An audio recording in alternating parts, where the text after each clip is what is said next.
We're now trying the cornbread on page 16, and instead of using fresh eggs, I used some powdered eggs and some powdered milk. I used all the cornmeal it required.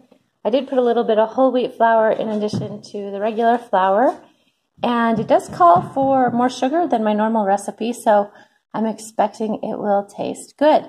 The other thing I'm changing is I'm going to cook it in the crock pot. We've done a few recipes like that where you do bread in the crock pot and they turn out well, and you don't even have to turn on your oven.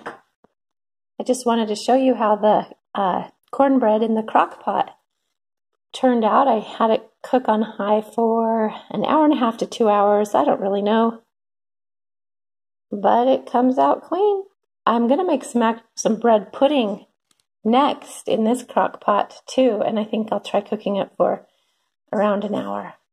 This is how the cornbread came out of the crock pot, and it even is browned on the sides like it would be in an oven, so it's really a fun way to do it. The cornbread is really good. It has extra sugar in it, so it makes the texture and the sweetness really good.